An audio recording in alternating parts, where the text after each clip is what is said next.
Passengers of the Void by Edwina Longbottom. Chapter 1: The Silent Arrival.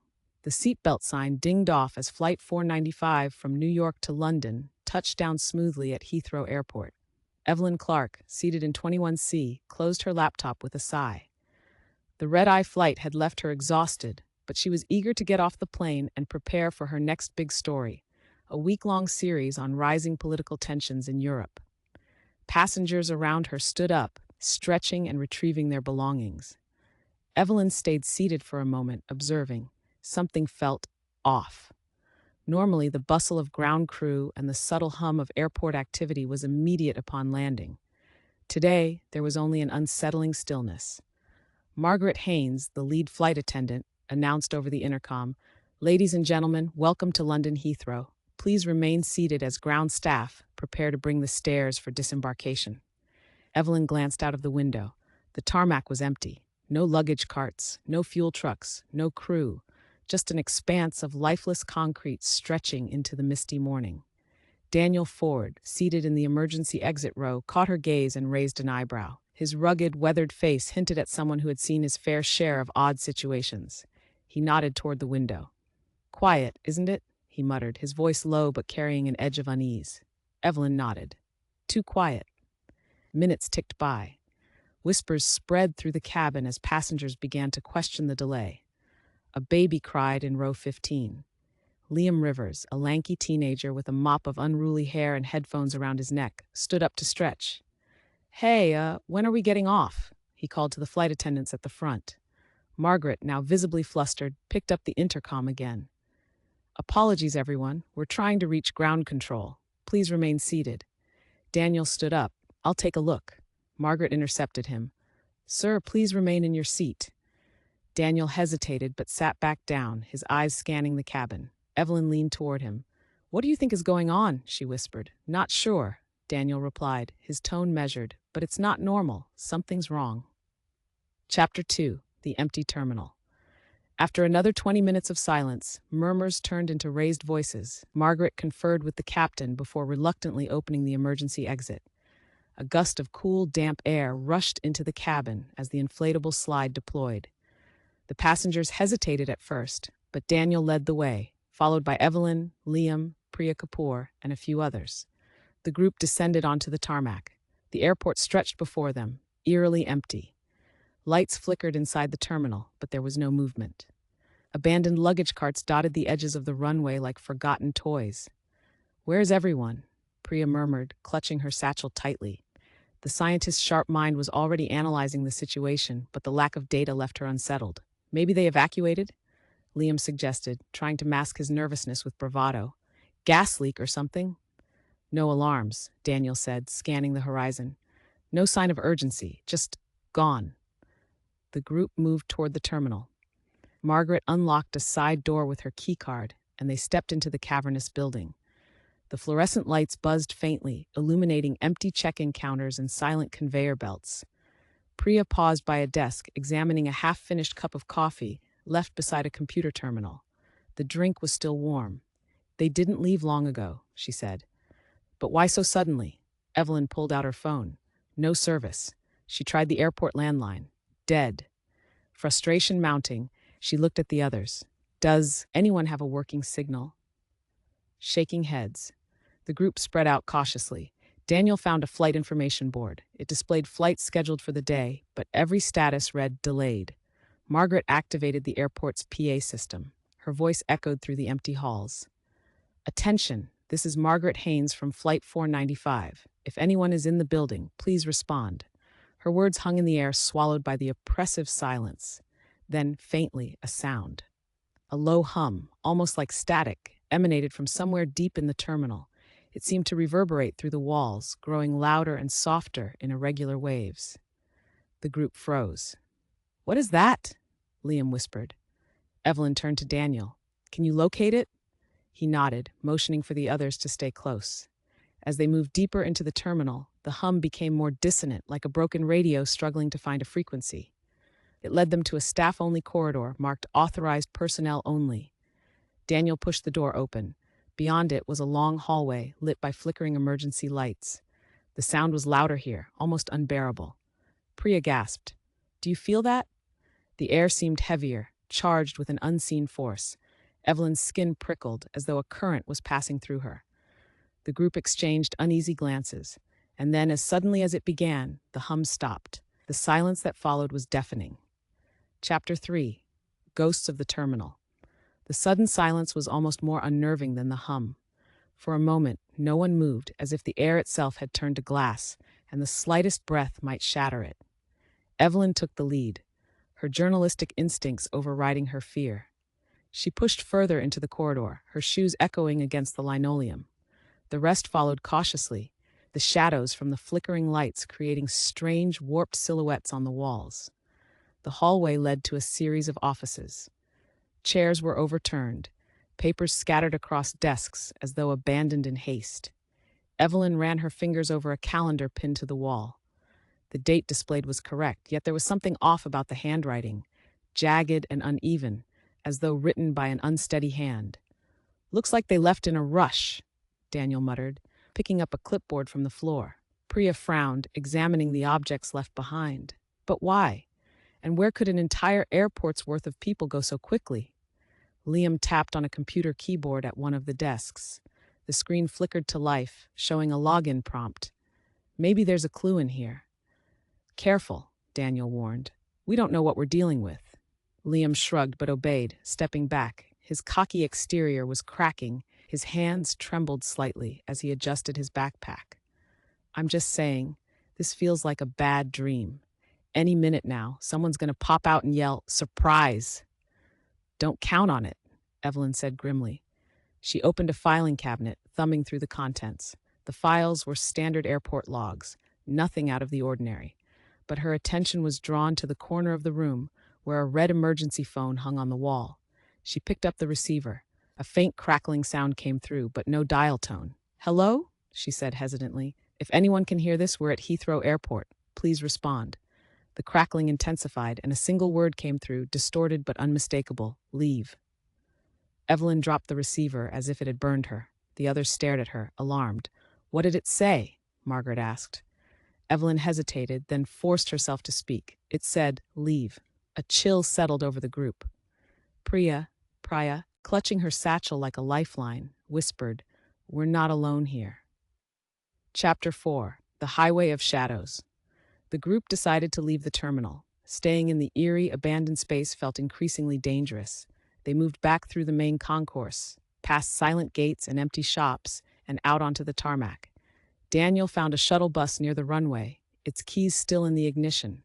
The vehicle started without issue, and they piled in, Daniel taking the wheel. "We'll head into the city," he said. "If Heathrow's empty, maybe we'll find answers in London." As the bus rolled onto the motorway, the sense of unease deepened.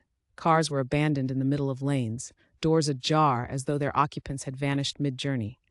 The road stretched endlessly, empty and silent except for the drone of the bus's engine. Liam pressed his face against the window, his bravado replaced with quiet fear. "This is insane. Where is everyone?" Evelyn, sitting beside him, tried to maintain a veneer of calm. "We'll find out. There has to be some explanation." But even she didn't believe her own words. The world outside seemed wrong. The colors of the landscape were too muted, the air too still. It was as if they had stepped into a painting, beautiful but lifeless. As they approached a small village, Priya tapped Daniel on the shoulder.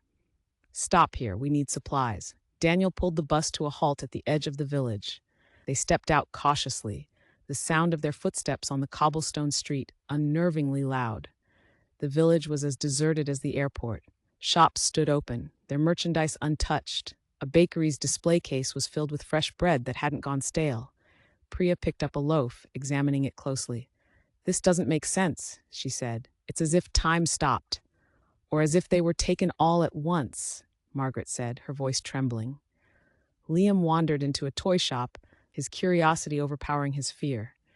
He picked up a spinning top from the counter and set it spinning. To his surprise, it kept spinning, faster and faster, until it shot off the counter and shattered against the wall. "What the?" Liam stumbled backward, his face pale. "Did you see that?" Evelyn and Daniel rushed in. She picked up the shattered remains of the top, but it looked perfectly ordinary. It must have been defective. No way, Liam insisted. It it moved like it was alive. Before Evelyn could respond, a sound echoed through the village, a low, mournful wail that seemed to come from everywhere and nowhere at once. The group froze. "What was that?" Margaret whispered. Daniel drew the hunting knife he always carried, his expression grim. "We're being watched." Evelyn's skin prickled as she scanned the empty street. Shadows danced on the edges of her vision, flitting between buildings like phantoms. "Back to the bus," Daniel ordered. Now. They ran, the oppressive wail following them. Evelyn could swear she felt eyes on her, hundreds of them, but when she turned to look, there was nothing but empty windows and silent streets. They reached the bus and piled inside, slamming the doors shut. Daniel started the engine and peeled away from the village, his knuckles white on the steering wheel. "What was that?" Liam demanded, his voice breaking. "Something we don't want to meet," Daniel said curtly. As they sped down the motorway, Evelyn noticed something strange in the side mirror. The village was no longer there. The buildings, the streets, everything had vanished, leaving only an empty field behind. She didn't say anything. She wasn't sure the others could handle it. Chapter 5, Echoes in the Mist. The bus hurtled down the motorway, its headlights cutting through the thickening mist. The oppressive silence inside was only broken by the occasional rattling of the windows as Daniel steered around abandoned vehicles. Each of the passengers was lost in their thoughts, their faces pale and tense. Evelyn sat near the front, her journalist instincts warring with her growing fear. She glanced at Priya, who was scribbling calculations in a small notebook. "Priya," Evelyn said quietly, "what are you thinking?" Priya didn't look up. "I'm trying to piece this together. If this isn't a biological event or a physical disaster, we might be dealing with something theoretical." "Theoretical?" Evelyn pressed. "Temporal," Priya clarified, tapping her pen against her chin. "Think about it. Warm coffee, spinning tops defying physics, that strange hum back at the airport. What if we're in some kind of temporal distortion?" Evelyn frowned. "You mean time is broken?" "Not broken," Priya said carefully, "but displaced. A localized anomaly, perhaps. It could explain why we're here while everyone else is somewhere else." Before Evelyn could respond, Daniel slowed the bus. "Look," he said, nodding toward the horizon. In the distance, through the swirling mist, a faint light flickered. It was steady and rhythmic, like a beacon. "Could be a generator," Daniel said. "Might mean people."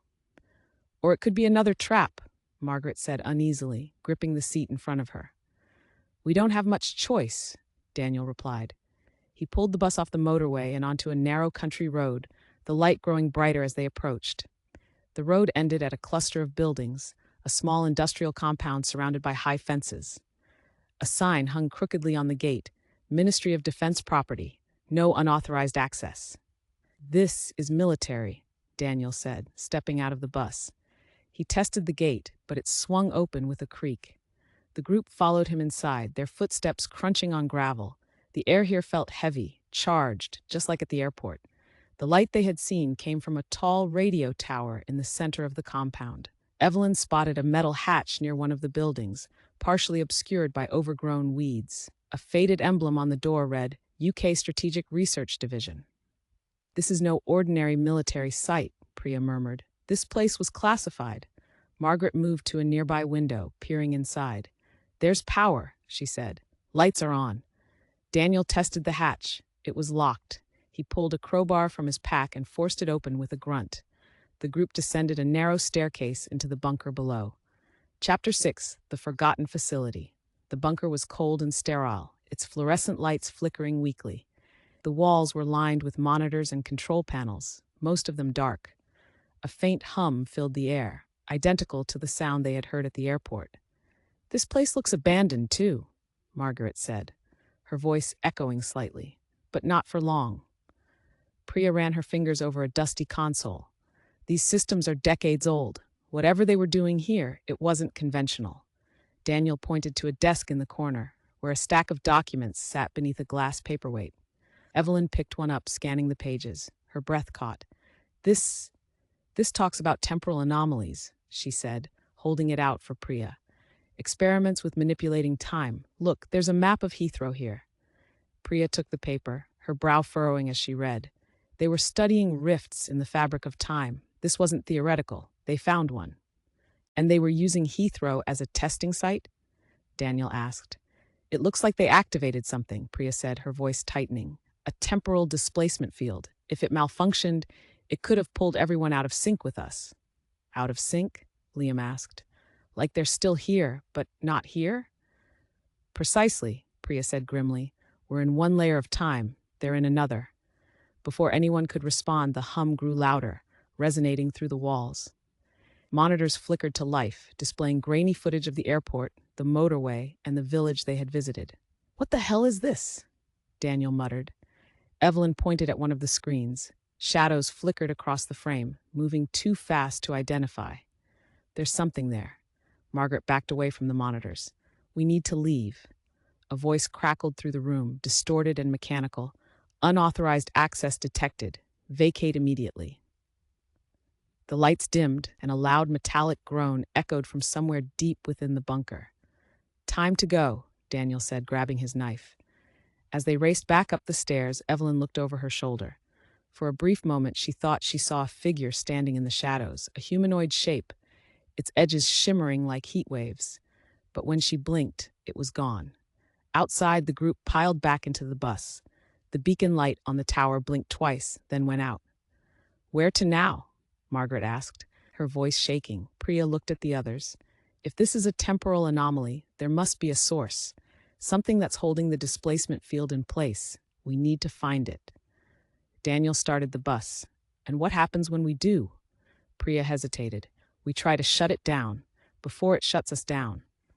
As they drove back onto the motorway, the mist thickened, swallowing the road ahead. Evelyn glanced at her phone again. Still no signal. The words from the distorted voice at the airport echoed in her mind. Leave. But where could they go when time itself had turned against them? Chapter 7. Shadows in the Mist. The bus crept through the thick fog, its headlights illuminating only a few feet ahead. The mist seemed alive, curling and shifting as if it were aware of their presence. Daniel kept his hands steady on the wheel, but his jaw was set tight. In the back of the bus, Evelyn sat beside Priya, flipping through the documents they had taken from the bunker. Diagrams of rift patterns and energy readings filled the pages, but there was one entry that caught her attention, a note scrawled in the margin of a report. Displacement stabilizer located, Ashcombe Estate, northbound junction 14. Priya, Evelyn whispered, holding up the paper. Do you think this is the source? Priya adjusted her glasses and examined the note.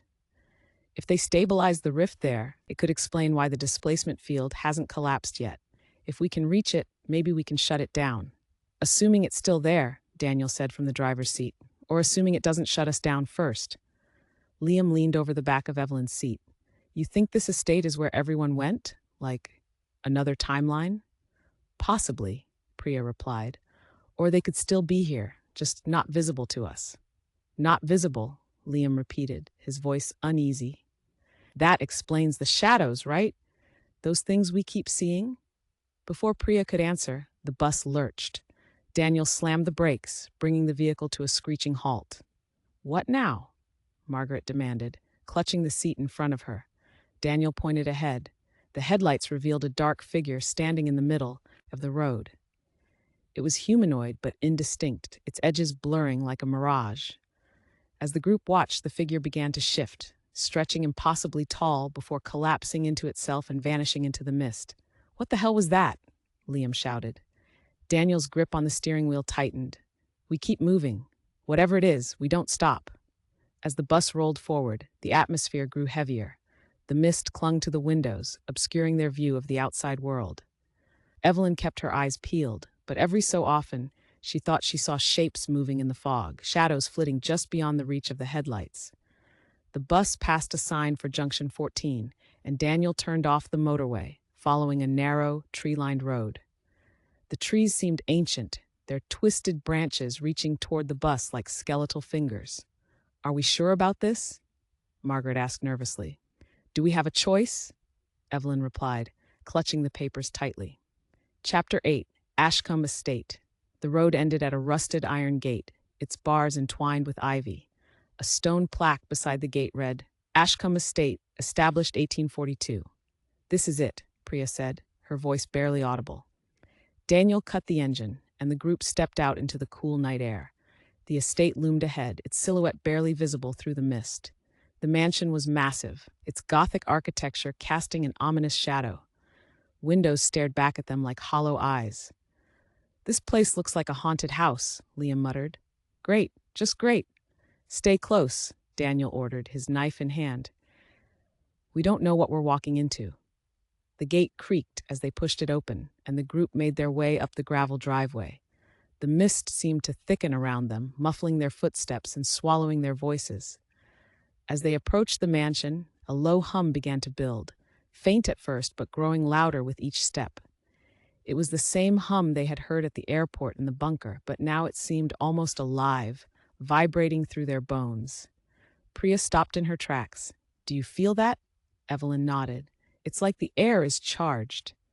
The front door of the mansion was slightly ajar, swinging open with a groan as they approached. The interior was dark, lit only by the faint glow of the moon filtering through the mist. Inside, the air was damp and cold. The group stepped cautiously into a grand foyer, their footsteps echoing on the marble floor. A massive chandelier hung above them, its crystals coated in dust. "Where do we even start?" Margaret asked, her voice trembling. Priya pointed to a staircase that led down into darkness. "If this is the stabilizer site, the equipment would likely be in the basement." "Of course it's in the creepy basement," Liam muttered, "because why not?" The group descended the stairs, their flashlights cutting through the gloom. The hum grew louder as they went deeper, the walls vibrating with its intensity. At the bottom of the staircase, they entered a massive underground chamber. The walls were lined with ancient machinery, wires snaking across the floor like veins. In the center of the room was a massive device, its design a strange mix of industrial and organic. Pulsing lights moved across its surface, illuminating the chamber in rhythmic flashes. "This must be it," Priya said, approaching the device. "The stabilizer." Evelyn looked around, her unease growing. "If this thing is holding the rift open, how do we shut it down?" Priya examined the device, her fingers brushing over its surface. "It's emitting a constant energy field. If we disable it..." She was cut off by a sudden burst of light. The chamber filled with a blinding glow, and the group shielded their eyes.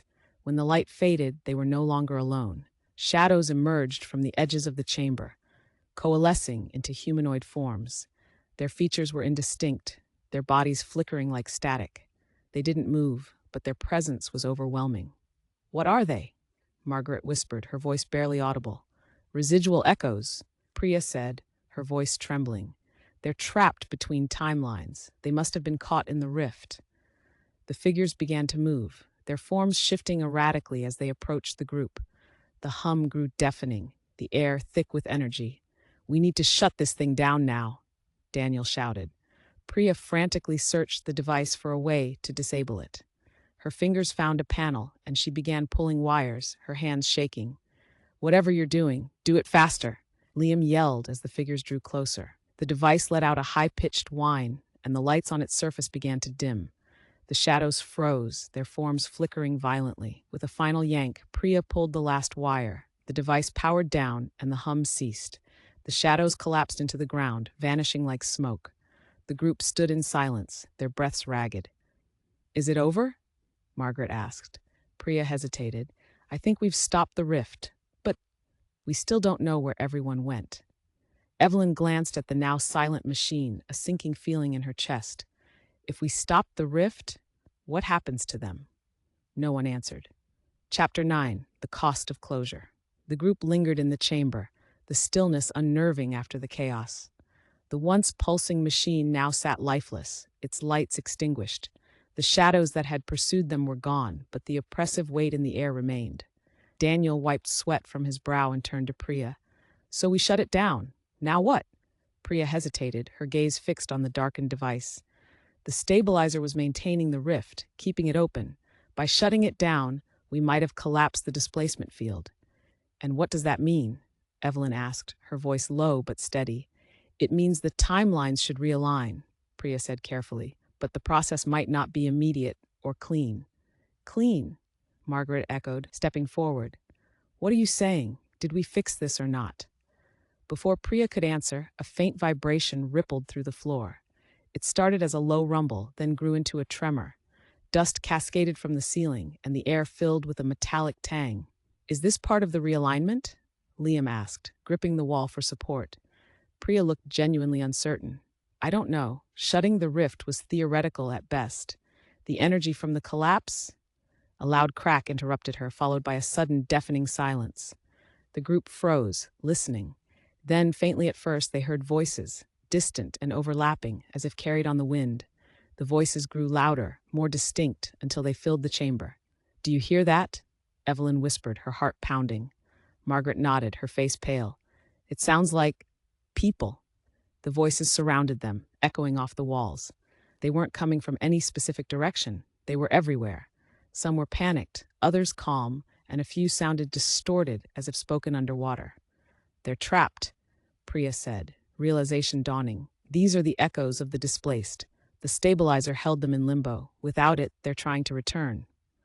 "But why aren't we seeing them?" Liam asked. As if in answer, the chamber flickered. The walls blurred, and for a moment, they weren't in the bunker anymore. They were standing in Heathrow's terminal, surrounded by bustling crowds of people. But just as quickly as it appeared, the vision faded, leaving them back in the dim chamber. "What the hell was that?" Daniel demanded, his voice taut. "The timelines are colliding," Priya said. "They're trying to merge." Evelyn's pulse quickened. "So everyone could come back?" "Possibly," Priya said. "But if the collision destabilizes, it could destroy everything." Chapter 10. Passengers of the Void. The tremors grew stronger as the group hurried up the staircase and back into the mansion. The mist outside had thickened, swirling around the building like a living thing. The eerie hum had returned, louder than ever, resonating through the air. "We need to leave," Daniel said. "If this place collapses, we're not sticking around to find out what happens." As they exited the mansion, Evelyn stopped, her gaze drawn to the horizon. Through the mist, she saw flickering lights, cities, roads, and buildings blinking in and out of existence like a faulty projection. "It's not just here," she said, her voice shaking. "It's everywhere." Priya joined her, her expression grim. "The displacement field was larger than we thought. The entire country might be affected." Margaret gripped Priya's arm. "Then what can we do? We can't just stand here and watch everything fall apart." Priya hesitated, then turned to Evelyn. "The documents, did they mention a fail-safe?" Evelyn pulled the crumpled pages from her bag, scanning them quickly. One line stood out, scrawled in the same handwriting as before. "Fail-safe activation. Generator core, sublevel 3. "There's another level," Evelyn said. "We missed it." Daniel cursed under his breath. "We don't have time to go back." "If there's a fail-safe," Priya said, her voice firm, "we have to try. If we can stabilize the realignment, we might save everyone." The group exchanged uneasy glances before nodding. They turned back toward the mansion, the tremors growing stronger with every step. Back in the bunker, the group located a hidden door that led to sublevel 3. The air grew colder as they descended, their flashlights casting long shadows on the damp walls. At the bottom, they found a massive chamber housing a cylindrical generator. The machine pulsed with light, its surface covered in intricate dials and levers. "This is it," Priya said, approaching the generator, "the failsafe." "Can you activate it?" Evelyn asked. Priya nodded, though her hands trembled as she examined the controls. "It looks like a manual reset. If I trigger it, it should stabilize the realignment." "Should?" Margaret repeated, her voice rising. "What if it doesn't?" Priya met her gaze. "Then the timelines collapse and we all vanish." The group fell silent. Then Daniel stepped forward. "Do it." As Priya began working, the shadows in the room deepened. The flickering lights from the generator illuminated shapes moving just beyond the edge of visibility. Evelyn caught glimpses of the figures, humanoid but wrong, their features twisted and shifted like melted wax. "They're coming," Liam whispered, backing toward the wall. "Keep them away," Priya shouted, her focus on the controls. Daniel raised his knife, his stance tense. Evelyn grabbed a metal rod from the floor, ready to defend herself. The shadows grew bolder, inching closer. "Almost there," Priya yelled, sweat dripping down her face. One of the figures lunged, its form dissolving into smoke as Daniel struck it with his knife. Evelyn swung her rod, passing through another shadow as it reached for Margaret. "Priya!" Evelyn shouted. Hurry! With a final twist of a lever, Priya activated the failsafe. The generator roared to life, and a blinding light filled the chamber. The shadows let out a piercing wail before evaporating into nothingness. The group shielded their eyes as the light consumed them. When it faded, the hum was gone. The generator stood silent, its lights dim. Did it work? Liam asked, his voice barely a whisper. Priya looked around, her expression unreadable. Let's find out. The group emerged from the mansion into a world transformed. The mist was gone, revealing a clear night sky. In the distance, they saw lights, cities, streets, and homes, all illuminated as if nothing had happened. A car sped past on the motorway, its driver oblivious to their presence. They're back, Evelyn said, her voice filled with awe. We did it. Priya exhaled deeply, her shoulders sagging with relief. The realignment held. But as they climbed into the bus, Evelyn couldn't shake a lingering unease. The shadows they had seen, the voices in the bunker, they weren't just echoes. Something had been left behind in the void, watching, waiting. As Daniel started the engine, Evelyn glanced back at the mansion one last time. For a brief moment, she thought she saw a figure standing in the doorway, its eyes glowing faintly in the darkness. And then it was gone.